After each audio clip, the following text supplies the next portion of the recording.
Hello friends, welcome to जय Hindustan reaction YouTube channel. Friends, my name is Kamaldeep and I am from India. Friends, मेरी आज की reaction video आजू काजमी जी के channel point of view से ली गई है, जिसमें वे मेजर गौरव आर्या जी के साथ इंडिया और पाकिस्तान के मसलों पर चर्चा कर रही हैं। उनके चैनल का लिंक और इस रिएक्शन वीडियो का लिंक डिस्क्रिप्शन में दिया गया है और मैं आपको सजेस्ट करूँगा कि आप प्लीज़ उनके चैनल को सब्सक्राइब कीजिएगा। मेरे खुद की ओपिनियन आपको इस वीडियो के लास्ट सेगमेंट में मिलेगी, तो ज़्यादा समय बर्बाद ना करते हुए लेट्स स्टार्ट द वीडियो। आप ठीक कह रहे हैं, लेकिन जाहिर है ये बड़ा मुश्किल काम है, इतनी आसानी से मुश्किल होगा काम नहीं। है। मगर खैर कोशिश की जा सकती है, मगर बहुत मुश्किल है, क्योंकि अभी रिसेंटली हमने देखा कि किस तरह से दो चाइनीज जो थे उनको कराची में मार दिया गया, जो डेंटिस्ट थे। हाँ, और चाइनीज उसके को लिए भी कराची मार पहले दिया तो गया यही था। कहा गया डेंटिस्ट थे। कि जी कोई सिंधु देश के ऊपर बात हो गई कि जी उन्होंने कोई रिस्पॉन्सिबिलिटी ले ली उस ग्रुप ने, और उस सिंधु ग्रुप देश के लिए भी कहा जाता है कि भारत से फंडेड है और भारत उनको सिखा रहा सब है जगह अलग भारत होने के भारत लिए, ये बात भारत। की जाती है। आप कैसे देखते हैं? आरजू जी, हम क्या देखेंगे? भारत, अगर आपके पास कोई प्रूफ है, आप यूनाइटेड नेशंस में जाते ही हाँ है, ये प्रूफ क्यों नहीं दिखाते सबके सामने? अभी हाँ शहबाज बिल्कुल। शरीफ गए और आधे घंटे की तकरीर करी, राइट?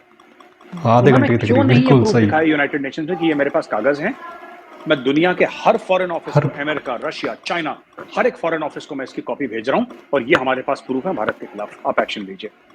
एक्शन लीजिए, बिल्कुल आपके पास प्रूफ है तो एक्शन भाई, लीजिए। हम कर रहे हैं कुछ गलत काम और आपके पास प्रूफ है, तो आप दुनिया के हाँ सामने क्यों नहीं ला रहे? बिल्कुल ठीक। लाइए। क्यों नहीं? अब ये झूठ बोलेंगे, कुछ है ही नहीं, झूठ बोलेंगे। ये झूठ बोलेंगे कि इंडिया बहुत बड़ा मार्केट है। हाँ इनके हर चीज के पीछे एक ही लॉजिक होता है कि इंडिया बहुत बड़ा मार्केट है, इसलिए दुनिया नहीं सुन रही, हाँ हमारी नहीं बस। सुन रही दुनिया। क्यों?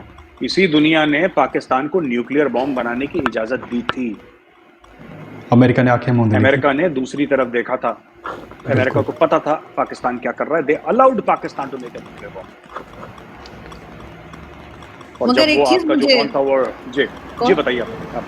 दोगला है नहीं, अमेरिका मैं पूरा तरह से। सिर्फ ये कह रही थी कि आपको क्या लगता है कि बार बार चाइनीज पे अटैक क्यों हो रहा है? हम मुसलसल देख रहे हैं कि जो चाइनीज सिटीजन हैं पाकिस्तान में, उन पे मुसलसल अटैक हो रहा है। देखिए, ऐसा है कि मैं आपको बताता हूँ आरजू जी, ऐसा है कि चाइनीज जो है वो शरीफ लोग तो है नहीं किसी भी सूरत शरीफ नहीं है, बदमाश है एक नंबर में, के। ठीक है? ये लोग, उनको आम आदमी कभी एक्सेप्ट नहीं करेगा। आप एक बात बताइए, मैं आपसे पूछता हूँ, इन्होंने पाकिस्तानी लड़कियों के साथ क्या करा? इनको वहां पे ले हाँ गए, ठीक है, इनको, इनके साथ शादियां करी, वहां पे इनको डाइवोर्स दिया, वहां पे इनको गलत कामों में लगाया, प्रोस्टिट्यूशन में लगाया। ये बात सच है कि झूठ है? ये बात सच है, सच है, ठीक है। बिल्कुल। इन्होंने पाकिस्तान के नेचुरल रिसोर्सेज चोरी करे, ठीक है। ये पूरा सीपैक में, मैं ये जानना चाहता हूँ, सीपैक में कितने पाकिस्तानियों को नौकरी मिली? किसी को पता ही नहीं जनरल है। आसिम सलीम बाजवा के अलावा किसको नौकरी मिली पाकिस्तान में? सीपैक से कितने लोगों का घर बस गया? कितने लोग पाकिस्तान में, जिसको कहते हैं कि समृद्ध हो गए, या कितने लोग प्रॉस्परस हो गए पाकिस्तान में? किसी को कुछ पाकिस्तान पता में ही नहीं कितने है। जॉब वैकेंसीज खुल गई सीपैक की वजह से? नथिंग कोई तो डेटा नथिंग। होगा, सरकारी की डेटा, कि जी जब से सीपैक आया है 5 लाख लोगों को नौकरी मिल गई है। कितने पाकिस्तानी सप्लायर से, वेंडर से इन्होंने कराया? कितने पाकिस्तानी लेबर लगाए सीपैक पे? कुछ फायदा? भाई, 45 अरब डॉलर आपके मुल्क में लगाए हैं चाइनीज ने, तो कुछ तो होगा कि जी 45 अरब में से हमें सिर्फ 1 अरब का फायदा हुआ है, लेकिन हाँ फायदा कुछ 1 तो अरब का हमें जरूर हुआ है, आगे चल के ज्यादा होगा। कोई तो बताए, क्वांटिफिकेशन है ही नहीं आपका। और लोगों को पता है, बलोच कभी एक्सेप्ट नहीं करेंगे, सिंध वाले कभी एक्सेप्ट नहीं करेंगे, क्योंकि बिल्कुल। उनके जो रिसोर्सेज हैं, ठीक है, उनके रिसोर्सेज हैं, वो लोग जो उठा के ले जा रहे हैं, ठीक है, और ले जा रहे हैं, वो सब पंजाब जा रहे हैं रिसोर्स, उनके बाकी पाकिस्तान में जा रहे हैं। बलोच के घर में हीटिंग नहीं है, बलोच के घर में कुकिंग गैस नहीं है, और सुई गैस प्लांट जिंदाबाद चल रहा है वहाँ पे। सुई ग्लास अब प्लांट। आपने चाइनीज ट्रॉलर्स को लाइसेंस दे दिया, डीप सी फिशिंग कर रहे हैं चाइनीज ट्रॉलर्स। जो बलोच हाँ फिशरमैन है, उनकी सारी मछलियां वो पकड़ते थे, उनके पास तो बेचारों के पास वो चप्पू वाली नाव है, छोटी छोटी जो फिशिंग बोट्स हैं। जो चाइनीज हैं, चाइनीज के पास तो दुनिया भर का तामझाम है, दुनिया भर का तामझाम है चाइनीज के पास। तो अर्जुन जी, बात सिर्फ इतनी है ना कि आपने जो चाइनीज को बोल दिया कि भाई आप ये फिशिंग कर लो, जब किसी के पेट पे लात पड़ेगी तो ऑब्जेक्ट करेगा वो, और बलोच तो वैसे भी नहीं मानते। तो ये सब हो रहा है, ये सब होगा और आगे भी होता रहेगा अगर इन्होंने कंट्रोल ना किया, आपके ख्याल से? नहीं, कंट्रोल की बात नहीं है, इनको अपनी हरकतें कंट्रोल किसको कर लेंगे आप, कितना कर लेंगे? आप कंट्रोल नहीं कर सकते आवाम को, आवाम कैन नॉट बी कंट्रोल। कुछ समय तक नॉर्थ कोरिया तो है, 20 करोड़ लोग मना हैं। कर सकते, चाइनीज को भी मना करने की पोजीशन में नहीं है। हाँ, गुलाम है उनके तो। क्यों नहीं करते? आपने अभी थोड़े समय पहले ये बोला कि हम पूरी कौम को हम डी रेडिकलाइज नहीं कर सकते। क्यों? बड़े उछल उछल के रेडिकलाइज तो करा था, कि आओ बेटा जिहाद लड़ें। जब उनको जिहाद के लिए तैयार करते हैं तो उसको ये भी तो एक बार बोल के देखो आप कि आओ बेटा जिहाद मत लड़ो। वो कह नहीं रहे हैं वो बड़ा मुश्किल है। नहीं गौरव जी, देखें जो सफेद कपड़ा होता है उसको आप ब्लैक कर सकते हैं, लेकिन ब्लैक को व्हाइट करना पॉसिबल नहीं होता। इसलिए मैं कह रही हूँ कि बहुत मुश्किल काम है कि दोबारा से इनके जो दिमाग खराब कर दिए वो ठीक किए जाएं, पॉसिबल नहीं तो लगता। कपड़ा बदलना चाहिए, फिर कुछ ना कुछ तो करना कपड़ा चाहिए, मतलब क्योंकि कुछ इसके तो करो। ऊपर आरजू जी कोई एफर्ट भी नहीं है डी रेडिकलाइजेशन। इसको गलत मानते ही नहीं। एक्चुअली क्या है कि इतना सिखाया गया है ज़िया-उल-हक के टाइम से पाकिस्तानियों को कि तुम जिहाद लड़ोगे, तुम मुसलमान हो, असला तुम्हारा ज़ेवर है, ये इतना इनके दिमाग में फ्रॉड डाल दिया है वहाँ पे कि अब कोई क्या करेगा इसमें। What can you expect? वो बंदा ने सोचना ही वैसे है। अब वो काट खाएगा जो इसको कंट्रोल करने के लिए आएगा, हाँ, इसको सिखाने आएगा, उसको मार काट देगा खाएगा उसको। वो, उसको मार डालेगा। बिल्कुल। मुशर्रफ पे जो अटैक हुआ था वो किसने करा था? पाकिस्तानी एयरफोर्स वालों ने अटैक करा था। वो हाँ, ब्रिज के ऊपर बड़ा फेमस धमाका हुआ था और अटैक हुआ था मुशर्रफ हाँ, के हाँ, ऊपर। किसने बिल्कुल। करा था? Pakistani air force. Hmm. It was not कि हिंदुस्तान से हिंदू टेररिस्ट आ गए थे और यहूदी आ गए थे बम, ऐसा नहीं है। पाकिस्तानी मुसलमानों हाँ, ने, जो कि पाकिस्तानी अफवाज, पाकिस्तानी आर्म्ड फोर्सेस, पाकिस्तानी हाँ। एयरफोर्स के मेंबर्स थे, सर्विंग मेंबर्स, उन्होंने साजिश के तहत अपने ही आर्मी चीफ और अपने ही प्रेसिडेंट को जान से मारने की कोशिश करी। ये स्टोरी है सच। सच्चाई बिल्कुल है ये, सही। बिल्कुल। साथ-साथ अगर हम बात करें बिलावल भुट्टो ज़रदारी की, उन्होंने अभी कहा कि जी अमेरिका और चाइना के बीच बच्चा, में जो टेंशन है उसमें बिल्लो रानी। पाकिस्तान कोई रोल प्ले कर सकता है। उसके ऊपर आपकी वीडियो में आपने कहा कि दोनों से पैसे पकड़े हुए हैं, तो मेरे ख्याल है वही तो रीज़न है कि दोनों से पैसे पकड़े हुए हैं, तो दोनों फिर हमारी शायद बात सुन लें। लेकिन इसमें वैसे मैं पूछना चाह रही थी कि क्या हर्ज है अगर बिलावल भुट्टो ने ये बात की है और अगर वो समझते हैं एज़ अ फॉरेन मिनिस्टर कि पाकिस्तान कोई रोल प्ले कर सकता है? मैं आपसे पूछता हूँ, क्या पाकिस्तान रोल प्ले कर सकता है? बोल तो सकते हैं, कोई सुने ना सुने वो तो हर जगह बोलते हैं, हुँ। उसमें क्या हर्ज है? मैं वही कह रहा था, बोलने तक को मैं भी ऑब्जेक्ट नहीं करता। आप रोज हुँ। बोलें, ठीक है। मैं रोज बोलूं मेरा नाम गौरव अंबानी है, गौरव आर्य है नहीं मेरा नाम, हाँ। या गौरव अडानी है मेरा नाम, मैं रोज बोलता हूँ, उससे होगा क्या? अडानी का पैसा मेरे पास तो नहीं आ जाएगा। बिल्कुल ऐसा सही। है कि मुझे लगता है कि पाकिस्तान में जो एक तो लोगों को झूठ बोला, वो लोगों ने विश्वास कर लिया, उसका भरोसा कर लिया झूठ का, ठीक है। पाकिस्तान को अपने बेसिक्स ठीक करने चाहिए।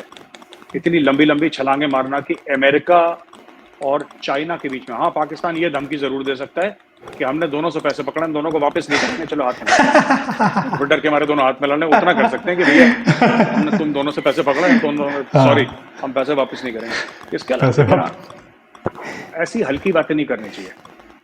हुँ। He is a foreign minister, छोटा ओहदा नहीं है, तो उसको ओहदे को भगवान के लिए छोटा ना बनाएं। वो बड़ा ओहदा है, it's not a small thing. Foreign minister एक 22 करोड़ के एटमी मुल्क का जो फॉरेन करता तो मिनिस्टर है, था। उसको थोड़ा सा with a sense of Gravitas, with a sense of seriousness हाँ। बात करनी चाहिए। ये ऐसे बात करता है, नर्सरी स्कूल में होता होगा ना बिलावल, कि हम इन दोनों के बीच में दोस्ती कराएंगे। कैसे कराओगे? कौन पूछ रहा है तुमको यार? क्या अमेरिका के पास, क्या शी जिनपिंग के पास इसका नंबर नहीं है बाइडेन का, या बाइडेन के पास शी जिनपिंग का नंबर नहीं है? दोनों के एम्बेसीज नहीं है? सब बंद करा दो, बिलावल को बोलो कि हम ठीक है, हम पाकिस्तान को इतने रुपए दे देंगे, तुम दोस्ती करा दो। क्या बात कर रहे हैं? ये बचपने के बयान है। He does not know anything about his job. वो उसके लिए देखिए, वो किसी का नवासा है, किसी का इस वजह बेटा से। है, इसलिए वो इस सही, गद्दी सही, पे बिल्कुल। बैठा है। अपने क्वालिफिकेशन की वजह से नहीं बैठा है। बिल्कुल ना सही। उसमें वो क्वालिटी है, ना क्वालिफिकेशन है, इतनी समझ है, ना अकल है, ना शऊर है, ना इल्म है। वो ठीक है, अपने फैमिली नेम की वजह से, भुट्टो जरदारी उसका नाम है, भुट्टो जरदारी के चलते आपने उसको पाकिस्तान की फॉरेन पॉलिसी एक बच्चे के हाथ में दे दी। जो मैं बता रहा हूँ, ही इज वेरी डेंजरस। वो आपको, नहीं वो जयशंकर साहब इतना हार्म नहीं कर रहे हैं आपको, जयशंकर साहब, जितना आपका खुद का फॉरेन मिनिस्टर आप लोगों का बैंड बजा रहा है। वो पता ही नहीं बेचारे को। नहीं, उनको तो मैं वैसे भी फॉरेन मिनिस्टर कहती हूँ, वो जो उर्दू वाला फॉरेन मिनिस्टर होता है ना, फॉरेन मिनिस्टर बना दो, तो उनको मैं वैसे भी फॉरेन मिनिस्टर कहती हूँ। लेकिन जी। साथ साथ इंडिया जो है वो तकरीबन 1.2 ट्रिलियन जो है वो आप लोग इन्वेस्ट कर रहे हैं कि चाइना से कोई फैक्ट्रीज और कंपनीज जो है वो इस तरफ शिफ्ट कराने में। तो अब आपको लगता है कि चाइना को मजीद प्रेशराइज कर पाएंगे? और इंडिया का हमेशा से एक इशू रहा है चाइना के साथ। नहीं, ये जो 1.2 ट्रिलियन की आप बात करिए, गति शक्ति की बात कर रहे हैं हम्म, आप। देखिए, ये बेसिकली गति शक्ति एक प्लान है, इट्स एन ओवरऑल प्लान। बात ये नहीं कि इससे चाइना को कमजोर करें, बात ये है कि खुद को मजबूत करें। हाँ, this is not anti China, this is to strengthen ourselves. हमारे जो रोड का या रेल नेटवर्क है हमारा, और जो हमारा शिप्स का नेटवर्क है, ये सब पूरा एक नेटवर्क है, एक पूरी हिंदुस्तान में फैसिलिटी है। किस तरीके से माल बनेगा, किस तरीके से बिकेगा, किस तरीके से लॉजिस्टिक्स होंगी, इसमें बहुत सारी चीज़ें हैं गतिशक्ति में। That is what is going to take India head. तो उस पर बहुत ज़ोरों से इंडिया में काम चल रहा है। नॉट कि हम चाइना, बट हाँ इतना ये बात है कि अगर हम लोगों को वही फैसिलिटीज़ देंगे चाइना से बेहतर, अगर हम बेहतर पॉलिसीज़ देंगे और बिल्कुल। बेहतर तरीके से हम लोगों को फैसिलिटेट करेंगे, तो कोई वजूहत नहीं है कि वो चाइना छोड़ के इंडिया ना आए। चाइना को तो पीछे focus छोड़ ये देंगे। है कि हम ये नहीं कि हम चाइना को काट रहे हैं, हम हाँ। चाइना की लकीर नहीं छोटी कर रहे हैं, हम अपनी लकीर इतनी लंबी कर रहे हम हैं अपनी लकीर कि लंबी कर मेहनत रहे हैं। करके, पैसा लगा के, दिमाग लगा के अपनी लकीर इतनी लंबी हो जाए कि चाइना की हाँ। लकीर छोटी हो जाए। समय लगेगा लेकिन कर देंगे हम लोग, सोच लिया हम तो कर ही लेंगे। सोच दिया कर बिल्कुल। देंगे, बिल्कुल इससे कर पहले कि मैं देंगे। लास्ट क्वेश्चन पे जाऊं, जो कि ऑफ कोर्स आपके फॉरेन मिनिस्टर से रिलेटेड है। उन्होंने अभी थोड़े दिन पहले बड़ी एक रूड किस्म की बात पाकिस्तान के लिए कही, और उन्होंने कहा कि अब आपको पता ही, आप पहले ही हंस रहे हैं। लेकिन ये कि उससे भी पहले मैं ये चीज़ ज़रूर उसमें ऐड करना चाहूँगी, इस क्वेश्चन से अलग है लेकिन फर्स्ट क्वेश्चन का पार्ट, के वो जो आपने बात की थी अपने सोल्जर्स की, कि आपने कहा कि पाकिस्तान के सोल्जर्स ऐसा नहीं करते, सुसाइड नहीं करते, सब कुछ। तो फिर आपके सोल्जर्स को भी इतना स्ट्रांग होना चाहिए ना, मेंटली इतना स्ट्रांग होना चाहिए। हर फैमिली में प्रॉब्लम्स होती हैं, उनको कोई वर्कशॉप कीजिए, कोई ऐसी चीज़ कीजिए जिससे इस किस्म की इंसिडेंट्स ना हुआ करें। वो सरकास्टिक कमेंट था अर्जुन जी, वो नहीं, सरकाज़म वो था। मुझे पता है, वो मुझे पता है, लेकिन मैं फिर भी कह रही हूँ कि हमारे यहाँ वाकई में नहीं होता ये। आपने जैसा मर्जी कमेंट किया, हमारे यहाँ सच में नहीं होता। सही बात है, 1971 की भी जंग आप जीते, पाकिस्तान अलग नहीं हुआ था, भारत के 2 टुकड़े हुए थे। इंडियन आर्मी ने सरेंडर करा था 16 दिसंबर को। हमारे लोगों ने हथियार डाले थे। जनरल ए के नियाजी इंडिया का जनरल था। मैं हर चीज़ आपकी मान रहा हूँ, मैं मना थोड़ा ना कर रहा हूँ। गलती नहीं, हमारी है। मगर हम सुसाइड हमारी फिर भी फौज, नहीं करते, हम हथियार डाल देते हैं, सुसाइड नहीं करते। आरजू जी ऐसा है ना, पाकिस्तानी फौज के अंदर क्या हो रहा है वो तो छोड़ दीजिए। आपको अभी हाँ। तक ये नहीं पता कि सीपैक की क्या डील है। भाई अगर अंदर मैं की बात आपसे पता ही पूछूं, क्या है। कोई भी बड़ा से बड़ा तीसमार खान, तुर्रम खान पाकिस्तानी अब रही है, वो बता दे सीपैक की क्या डील है। आपको ठीक। लगता है, आपको लगता है, और मैं एक बात बताऊं, मुझे कहना नहीं चाहिए, कड़वी बात है, लेकिन जनरल ए के नियाजी, आप कहते हैं ना आपकी फौज में सुसाइड नहीं होता, जनरल ए के नियाजी को कर लेना चाहिए था। कर लेना अगर चाहिए थोड़ी था। सी भी शर्म होती तो अपनी शू। पिस्टल निकालता, अपने सर पे डालता और अपना भेजा वार कर देता। नाम है उसका ए के नियाजी, इतना लंबा चौड़ा नाम, और निकला अंदर से गीदड़। गिद्दड़ उसको करना निकला चाहिए अंदर था, से गिद्दड़। खोपड़ी मारनी चाहिए था गोली अपनी। बिल्कुल अब सही। छोटी छोटी सरेंडर बातों पे करके खोपड़ी उड़ा रहे हैं हम अपनी, वो तो हथियार छोटे डाले छोटी, हुए। आपके आरजू जी, आपका आधा मुल्क चला गया। मतलब मैं आपको बात बताऊं, मैं आपको छोटी सी बात बताऊं। जी। एक बहुत एक 1962 का किस्सा सुनाता हूँ, जहाँ पे हम लोग वो जंग हार गए चाइना से ना। मेरी रेजिमेंट की कहानी है रिजांगला की, जहाँ पे 122 लोग थे, 122 थे, वो 3000 चाइनीज से लड़े और 122 में से 114 एक रात में खत्म हो गए। उन्होंने हथियार नहीं डाले, उनको ब्रिगेड हेडक्वार्टर, मूवी बनी हुई है इंडियन इसके ब्रिगेड ऊपर। हेडक्वार्टर ने बोला था कि तुम लोग पीछे हट जाओ, हाँ अगर जिंदा रहोगे तो बिल्कुल। किसी और दिन लड़ोगे, नहीं हटे, वो खत्म हो गए। हाँ, वो हम जंग हार गए, लेकिन आज भी चाइनीज कहते हैं, आज भी चाइनीज कहते हैं तेरा Kumaon, bravest of the brave. Bravest of the brave. तो बात ये नहीं होती, देखिए जीत और हार जंग में होती है, ये तो ऊपर वाले के हाथ में है, राइट। पर वो फौजी कैसा जो हथियार डाल दे, ये देखिए, हाँ हम ये कह सकते हैं कि इंडियन आर्मी लड़ाई हारी, लेकिन हम ये भी कहते हैं कि जो हमारे वीरों की लाशें हैं ना, वो भी गिन लो। जो जमीन पे गिरा, जिसने अपनी आखिरी सांस ली, उसके मरे हुए आदमी के भी हाथ में उसका हथियार पकड़ के, वो मेजर शैतान सिंह थे, उनके हाथ में उनकी पिस्टल थी। जब उनकी डेड बॉडी मेजर मिली थी शैतान सिंह। 2-3 महीने के बाद, वो दब गए थे ना बर्फ में, तो उनकी बॉडी तब भी मिली थी। दहिया था एक नर्सिंग असिस्टेंट, उसके हाथ में सिरिंज था, क्योंकि नर्सिंग असिस्टेंट था, लोगों को दवाई दे रहा था, उसके हाथ में सिरिंज था। ये जीत हार वाली बात नहीं है। Problem is not, my problem with the Pakistani army is not that they lost the 71 war, that is not the problem. We have also lost a war, हो जाता है, वो है, ठीक है, लेकिन हथियार नहीं डालना चाहिए, ये गलत है। ये हमारे नहीं करना फौजी तो सर ये बताते हैं, हमारे फौजी तो ये कहते हैं कि जी हमारे एक फौजी के ऊपर उनके 15 फौजी खड़े हुए थे, हमारा नंबर बहुत कम था। वो मेजर जनरल अमजद शोएब साहब ने ये बात की है, और वो कहते हैं कि जी एक के ऊपर 15 खड़े कर देंगे तो क्या करेंगे, तो हमने जो है वो क्यों? हथियार डाल। हमारे साथ भी तो यही था। हाँ जब बिल्कुल। एक के ऊपर हमारे 15 खड़े हो गए थे तो हम मर गए लड़ते लड़ते। मैं हाँ 1962 की बात कर रहा हूँ, वो जगह हम हार गए, आप एक बार बता दीजिए जहाँ पे इंडियन आर्मी ने अपने हथियार डाले और जी, कि हमने बोला कि नहीं हम अपने हथियार डाल रहे हैं। हमारे ऊपर भी तो 15-20 हो गए थे चाइनीज। 122 के ऊपर 3000 हो गए, आप गिन लीजिए कितने थे। 122 के ऊपर 3000 यानी कि करीब 25-26 एक के ऊपर लड़े ना। क्योंकि ये धर्म है फौजी का लड़ना, पीछे न हारना, क्योंकि देश की इज्जत उसके हाथ में है। भारत देश की की इज्जत इज्जत। क्या रह जाएगी अगर फौजी भाग गया तो? क्या हमारे देश की इज्जत रह जाएगी? तो इसलिए फौजी ने बोला कि नहीं साहब, यहीं पे आज रात को मेजर शैतान सिंह ने बोला आज रात को, आज हमारी आखिरी रात है। उन्होंने बोला ठीक है साहब, done. They fought, they died way they fought, वहीं पे वीरगति को प्राप्त हो गए, पीछे कोई नहीं हटा। तो ये नहीं, ये गलत बात है। एक के ऊपर 15 हावी हो गए, 20 100 हावी हो गए, 100 हावी हो गए। 1.25 लाख से एक लड़ावा, तब गोविंद सिंह नाम तरावा। गोविंद सिंह नाम कवावा। ठीक है, एक से 1.25 लाख से एक लड़ता है। हाँ, ठीक है, और मर गया क्या दिक्कत है? खैर बहरहाल ये हिस्ट्री है। और बाकी एक चीज़ ज़रूर मैं आपसे एग्री करूंगी कि वो पाकिस्तान स्टडीज़ की जो आप बात कर रहे थे, वो उससे मैं भी एग्री करती हूँ कि बिल्कुल गलत पढ़ाई जाती है। और हमें तो अब पता लगा कि 71 में क्या हुआ था, वरना अभी तक तो हम लोग यही सुनते आए थे कि हमने बड़ा मज़ा चखाया था मतलब हर वॉर में इंडिया को। लेकिन अब आहिस्ता आहिस्ता जो नए स्टूडेंट्स आ रहे हैं, होपफुली वो जो है सच्चाई को समझेंगे और सुनेंगे।